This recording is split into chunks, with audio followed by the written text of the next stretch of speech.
የመጨረሻው የእግዚአብሔር ኃይል የታየው ባህር የተከፈለ ቀን አይደለም። የመጨረሻው የእግዚአብሔር ኃይል የታየው ሰማይ ተከፍቶ እሳት የወረደ ቀን አይደለም። እግዚአብሔር ሲና ተራራ ላይ ወርዶ እስከ ወገቡ አቃጥሎት ምድር ተንቀጥቅጦ ሰው ሁሉ እግሩ ሲርድ መቆም ሲያቅተው አይደለም ኃይሉ የታየው። የእግዚአብሔር ኃይል የታየው ኢየሱስ የተሰቀለ ቀን ነው። ያ ሁሉ ተአምር ሰው ማዳን አልቻለም። ያ ሁሉ ተአምር ዴሊቨራንስ እንጂ ሳልቬሽን አይሰጥም። ከግብጽ ያወጣል እንጂ እግዚአብሔር ፊት አያቆምም። የኢየሱስ የመስቀል ሞት እኔን በእግዚአብሔር ፊት ማቆም ችሏል። በእግዚአብሔር ጽድቅ ፊት መቆም ችሏል። የኢየሱስ የመስቀል ሞት መንፈስ ቅዱስን አንተ ውስጥ ማሳደር ችሏል። ኃጢአተኛው ሰውዬ ውስጥ ለቅድስና ማብራሪያ ቃል የሌለው አምላክ ገብቶ ቁጭ አለ። ጳውሎስ እንደዚህ ያለ ክርስቶስ እንደተነሳ ካመናችኋል እንግዲህ እናንተ ትነሳላችሁ። የኛ መነሳት የሱን መነሳት ያክል እውነት ነው። ኢየሱስ ዳግም በክብር ይመጣል። የእርሱን ትንሣኤ እኛ በሙላት እንካፈለዋል። እርሱ በሰማይ ለብሶ ባለው አካል መስለኑ በዚያው ክብር ልንቀላቀለው በጣም በቅርብ በደመና እንነጠቃለን። የሰማነውን ነገር ማን አምኗል? የእግዚአብሔር ክንድ ለማን ተገልጧል? በፊቱ እንደ ቡቃያ ከደረቅ መሬት እንደ ስር አድጓል። መልክና ውበት የለውም፣ ባየነውም ጊዜ እንወደው ዘንድ ደም ግባት የለውም። የተናቀ ከሰውም የተጠላ የሕማም ሰው ደዌንም የሚያውቅ ነው። ሰውን ፊቱን እንደሚሰውርበት የተናቀ ነው፣ እኛም አላከበርነውም። በእውነት ደዌያችንን ተቀበለ፣ ሕመማችንንም ተሸክሟል። እኛ ግን እንደተመታ በእግዚአብሔርም እንደተቀሰፈ እንደተቸገረም ቆጠር ነው። እርሱ ግን ስለ መተላለፋችን ቆሰለ፣ ስለ በደላችንም ደቀቀ። የደህንነታችንንም ተግሣጽ በእርሱ ላይ ነበረ፣ በእርሱም ቁስል እኛ ተፈወስን። እኛ ሁላችን እንደ በጎች ተቅበዝብዘን ጠፋን፣ ከእኛ እያንዳንዱ ወደ ገዛ መንገዱ አዘነበለ። እግዚአብሔርም የሁላችንን በደል በእርሱ ላይ አኖረ። ተጨነቀ፣ ተሰቃየም፣ አፉንም አልከፈተም። ለመታረድ እንደሚነዳ ጠቦት በሸላቾቹም ፊት ዝም እንደሚል በግ እንዲሁ አፉን አልከፈተም። በማስጨነቅና በፍርድ ተወሰደ። ስለ ሕዝቤ ኃጢአት ተመትቶ ከሕያዋን ምድር እንደተወገደ ከትውልዱ ማን አስተዋለ? ከክፉዎችም ጋር መቃብሩን አደረጉ፣ ከባለጠጎችም ጋር በሞቱ ሆኖም ግፍን አላደረገም ነበር፣ በአፉም ተንኮል አልተገኘበትም ነበር። እግዚአብሔርም በደዌ ያደቀው ዘንድ ፈቀደ። ነፍሱን ስለ ኃጢአት መሥዋዕት ካደረገ በኋላ ዘሩን ያያል፣ ዕድሜውም ይረዝማል፣ የእግዚአብሔርም ፈቃድ በእጁ ይከናወናል። ከነፍሱ ድካም ብርሃንን ያያል፣ ደስም ይለዋል። ጻድቅ ባሪያዬም በእውቀቱ ብዙ ሰዎችን ያጸድቃል፣ ኃጢአታቸውንም ይሸከማል። ስለ ሕዝብ ስለዚህም እርሱ ብዙዎችን ይወርሳል፣ ከኃያላንም ጋር ምርኮን ይከፋፈላል። ነፍሱን ለሞት አሳልፎ ሰጥቶአልና ከአመፀኞችም ጋር ተቆጥሮአልና። እርሱ ግን የብዙ ሰዎችን ኃጢአት ተሸከመ፣ ስለ አመፀኞችም ማለደ። የተቀደሱ እጆቻችን የሚገርማችሁ ከ700 ዓመት በኋላ የሚመጣ መሲህ ኢሳይያስ ሲጽፍ ኢየሱስ ከ700 ዓመት በኋላ ይመጣል ብሎ አይደለም የጻፈው። ምናልባት ሳነበው ምናልባት ቅድም በቃል ሲባል አስተውላችሁት ከሆነ ስናየው ይላል መሃል ላይ። ስናየው ማለት ኢየሱስን የሰቀሉ ሰዎች ማለት አንደኛው ሰው ውስጥ ገብቶ ነው ያየው። ነበር ነው አለው ነው እያየ ስናየው የለም እኮ ኢሳይያስ ወደ 700 ዓመት ተሻግሮ ሄዶ ማለት ነው። መሲያኒክ ላይኑን እግዚአብሔር ገለጠለት። ክብር ለኢየሱስ ይሁን። ወንድማችን ነብዩ ኢሳይያስ ቆሞ ያየውን ይሄንን ብርቱ እውነት የሆነ መገለጥ በአይሁድ ምኩራብ ለ100 ዓመታት እንዳይነበብ ተከልክሏል። ይሄ ኢሳይያስ 53 በአይሁድ ምኩራብ ለ100 ዓመታት አይነበብም። አንፈልግም እንደዚህ አይነት መሲህ ብለው። እኛ የምንጠብቀው መሲህ በዳዊት ዙፋን ላይ የሚቀመጥ፣ እኛ የምንጠብቀው መሲህ ከቤተ መንግስት የሚመጣ ሮያል የሆነ ሰረገላ ያለው ከፊቱ ጋር ሻጃግሬ የሚሄድለት እንጂ እንደዚህ አይነት የሚዋረድና የሚሰቃይ መሲህ አንፈልግም። ታዲያ እንዳታነብ አባቱም አይራራልህም። ልጁን ብቻ ነው ማክበር የሚፈልገው። ምክንያቱም ልጁ ሰው በማይዋረድበት ልክ ተዋርዶ አባቱን ብቻ አክብሯል።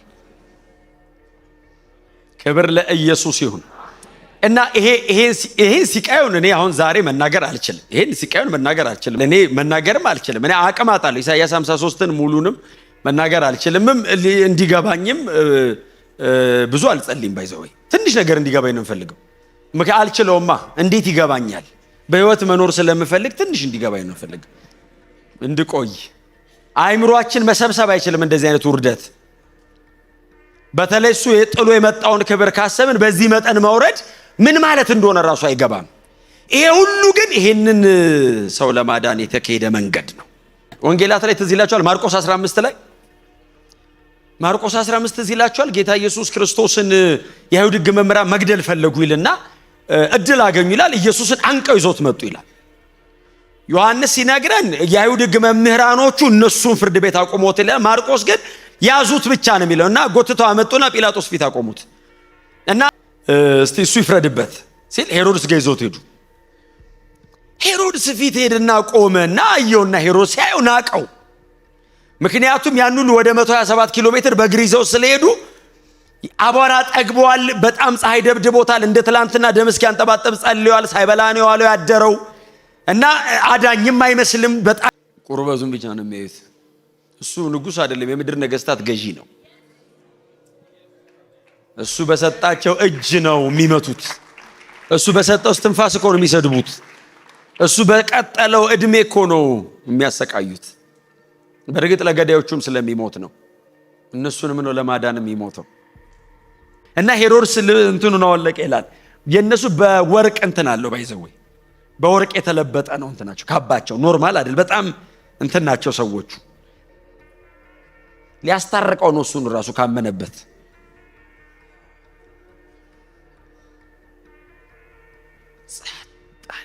መጽሐፍ እንደዚህ ይላል፣ በሹል ብረት ይመቱት ጀመር ይላል። ይጮህ ነበር ባይዘው መመታት ጀምሯል። ይጮሃል። የጣር አይነት ጩኸት ነው።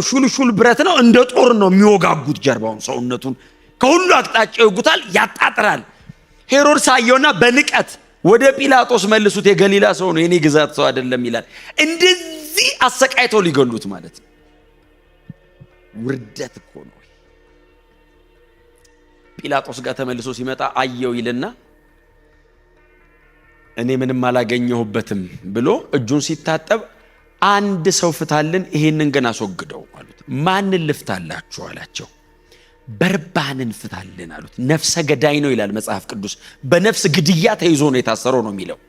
ነፍሰ ገዳዩን ፍታውና ንጹህን ሰው እና ፕራይቶሪየሙ የሚገደለው ሰው ሲገባ በምትኩ ነፃ የሚወጣው ሰው ሲወጣ ይተያያሉ። ፕራይቶሪየም አላቸው እነሱ። እና ኢየሱስ ሲወሰድ በርባን ሲወጣ ክሮስ ይደረጋሉ። አይቶታል በርባንን ኢየሱስ፣ በርባንም ኢየሱስን አይቶታል። በምትኩ ሊሞትለት ማለት ነው። እኛ ነን በርባን። እና ሰውየው እየተራመደ እየሳቀ ወጣ። ወንጀለኛው ወጣ፣ ንጹህ ሰው በወንጀለኛው ምትክ ገባ። የሮም ወታደሮች ኢየሱስን ያዙት። ስሙኝ እቺ ልንገራችሁ ነው ይብቃኝ። የሮም ወታደሮች ያዙትና መጽሐፍ እንደዚህ ይላል፣ በፊቱ ሰገዱለት። ስሙኝ ምጽአት እኮ ነው። ሰገዱለት ይልና የአይሁድ ንጉሥ ሆይ አሉት ይላል። ሮማውያን ናቸው።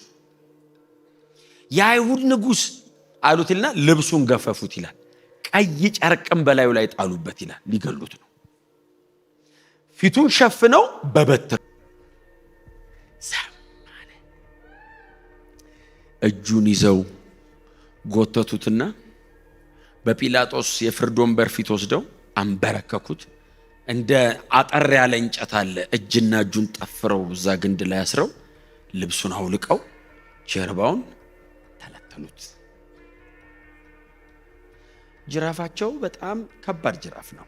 በጣም ብዙዎቻችሁ ጠለቅ ብላችሁ የምታጠኑ ስለሆናችሁ እንትን ነው አይደል? ድመት ጅራፉ ብረቱ ሹልሹል ነውና ቡጭቅ ሲያደርግ ደግሞ አይገርፉም። ያነሱትን ስጋ አራግፈው ነው ሁለተኛ የሚሰዱት። ማሰብ አይቻልም። መንፈሳዊ ከሆነው ጦርነት ውጪ ፊዚካሊ ኢየሱስ እየሄደ ያለው መንገድ በሮማውያን ደረጃ በዚህ መጠን ስቅላት ይቀጣል ሰው። ከኢየሱስ ዘመን በፊትም 800 ሰው 3000 ሰው ባንዴ ተቀጥቶ ያውቃል። በዚህ አይነት ግን ሲቃይና ውርደት የተቀጣ ብቸኛ ኢየሱስ። ቡጭቅ አርገው ያራገፉ 40 ገረፉት። ይጮሃል፣ ያጣጥራል። ደሙ ከላዩ ላይ ወርዶ መሬቱን በሙሉ ደሙ ለውሶታል። ሲገርፉት እዛ ላይ ነው የሚገላበጠው። ዞር ሲል ደረቱን ያገኙታል። ተለተሉት። 40 ሲሞላ እጅና እጁን ፈቱት። ተነስ አሉት። እንደምንም ተደግፎ ቆመ። ሲቆም ዮሐንስ ሲነግረን ምዕራፍ 19 ከባድም እንጨት አምጥተው አሸከሙት ይላል። ተሸከም መሰቀያን ብሎት ሊሄድ ሲሞክር መጽሐፍ ሲናገር መንገድ እንደጀመረ ያቺ ቪያ ዶሎሮሳ ይሏታል፣ የጣር መንገድ ይሏታል። እሷ መንገድ ሲጀምራት አቃተው ይላል፣ ወደቀ። ሲወድቅ የአሌክሳንድሮስና የሩፎስ አባት የቀሬናው ስምዖን በኋላ የአንጾኪያ ቤተክርስቲያን መሪ ሆኗል ሰውየው። ና አሉትና አሸከሙት ይላል። ተሸከመለትና እድለኛ ነው አይደል? በኢየሱስ ደም የተነካካ እንጨት እላዩ ላይ ያረፈ እና ያንን እንጨት ተሸክሞ ያንን መንገድ ጀመረው። እየወደቀ እየተነሳ እንደምንም 0.8 ኪሎ ሜትሯን ኢየሱስ ወጣት። አጭር ነች። በዚህ አይነት መንገድ ግን ሰው አይወጣውም። በዚህ አይነት ሁኔታ ያለ ሰው ግን መውጣት አይችልምና ደሙ በየመንገዱ እየተንጠባጠበ ወድቆ ሲነሳ ደሙ ያለበት ቦታ ላይ እንዳለ ወድቆ ሲነሳ አፈር ይዞ ብድግ ይላል። አቧራው አብሮት ይነሳል። እንኳን ልታምንበት ልታዩ አትችልም። እግዚአብሔር የዘላለም ሕይወት ያስቀመጠው ውስጥ ነው። ይሄንን የተተለተለ ስጋ አቋርጠ ገብተ ነው የዘላለም ሕይወትን የምታገኘው። የለም ሌላ መንገድ አለ እግዚአብሔር። ዛሬ የምናስበው ይሄንን ብቻ እኮ ነው። ኢየሱስ ስለ ኃጢአቴ ሞተልኝ፣ ኢየሱስ የኔን ተክቶ ገባ። ይሄ ጉባኤ ኢየሱስ ባይሞት አይመጣም። እዚህ አንጨባበጥም። ያስተዋወቀን ቤተሰብ ያደረገን እኮ የኢየሱስ ደም ነው። ኢየሱስ መሃል ላይ ባይኖር እኮ አንተዋወቅም።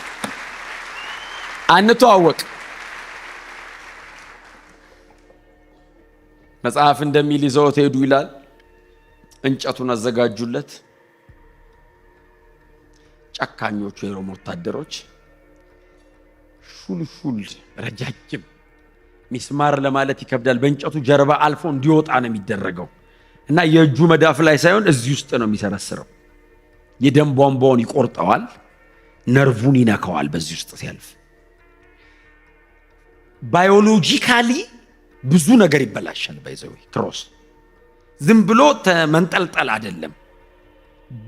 ፈጽሞ ራሱን ኮንትሮል ማድረግ እንዳይችል ነው የሚያደርጉት። የሚወጉት ቦታ ራንደም አይደለም፣ ገምተው አይደለም፣ ፕላንድ ናቸው እና ደሙን ይበጥሱታል፣ ደም ስሩ እና ደሙ በዚህ በኩልም እንዲወርድ ይደረጋል። ቀጥሎ ጎኑን መጥቶ ደግሞ አንድ ሮማዊ በጦር ወጋው። በዚህ በኩልም ዮሐንስ ሲነግረን ደምና ውሃ እንደላይ ወጣ ይላል። በሁለንተናው ደም መውጣት ጀመረ። ሰውነቱ ደረቅ፣ ፈሳሽ አለቀ ከሰውነቱ። አጥንቱ ቆዳው ላይ ተለጠፈ፣ ድርቅ አለ፣ ገረጣ። ጮኸ አይደል? መስቀል ላይ ተጠማው። ያውን ህመም ነው አይደል? ሊትራሊ ሲሶሲስ ዳይድሬን ነው። ፈሳሽ ከሰውነቱ ስላለቀ ውሃ አይደለም የጠማው፣ ደረቀ ሰውነቱ። ይሄ ሌሊት ይሄንን ብቻ የምናስብበት ነው። የዚህ ምስክሮቹ ነው ያለን። ሆምጣጤ ወይን ውስጥ ነክረው ይዘውለት መጡ እና ሊያጠጡት ሲሉ መጀመሪያ እምቢ አለ። ለምን መሰላችሁ እምቢ ያለው? ሰውነትን የማደንዘዝና ህመም የመቀነስ አቅም አለው። በጣም ስለገረፉት እነሱም ገብቷቸዋል እየተሰቃየ እንደሆነ። ስለዚህ ገራፊዎቹ ራሱ ከመጠን በላይ ስላሰቃዩት ትንሽ እንቀንስለታሉ ህመሙን ሲሉ እምቢ አለ። የመጨረሻው ህመም ድረስ ኤክስፔሪየንስ ላደርገው ብሎ ነገኛ ስናልፍበት ይረዳናል። የመጨረሻውን ህመም ኢየሱስ ተቀበለ። አልጠጣም፣ ማደንዘዣ አልወስድም አለ። መጽሐፍ ሲናገር ከቀን 6 ሰዓት እስከ 9 ሰዓት በምድር ላይ ጨለማው። ፀሐይ እኮ አለች። ፀሐይ እያለች መሃል ላይ ድፍን አለ። አንድ ሮማዊ 100 አለቃ ቆሞ ያያል። አሰቃይ ነው። አዛዥ ነው፣ ገራፊ አይደለም። እሱ አዛዥ ነው። ቆሞ ያየዋል።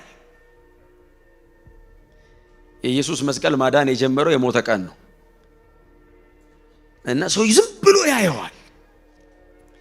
ድቅድቅ ያለ ጨለማ ከሆነ በኋላ ልክ 9 ሰዓት ላይ ኢየሱስ ጮኸ አይደል? እንደገና ኤሎሄ ኤሎሄ ላማ ሰበቅታኒ። ወደ ጎን አያወራም፣ ወደ አባቱ ጋር ነው። ቅድም ኢሳይያስ 53 ሰምታችኋል። በደዌ ያደቀው ዘንድ አባቱ እኮ ነው የሚያደቀው በሰዎቹ እጅ። ስለዚህ ኢየሱስ ከሰዎቹ ጋር አያወራም፣ ወደ አባቱ። አባቴ አለው። ለዘላለም በቅፎ የኖረው አባቱ ጸጥ አለው። አባቴ አባቴ ምን ነው ተውከኝ አለው። ለዘላለም እንደማይተወው ያውቃል። ዛሬ ተውከኝ አለው። አብ ዝም አለ። እኛን አይቶ ይህንን ጉባኤ አይቶ እንዲህ የሚፈሰውን መንፈስ አይቶ እምንነጠቅ ለዘላለም አብረን የምንኖረውን አይቶ አንድያ ልጁ ላይ በታላቅ ድምፅ ጮሆ ተፈጸመ አለና መጽሐፍ እንደዚህ ይላል። ማርቆስ 15 ላይ ኢየሱስም ሞተ።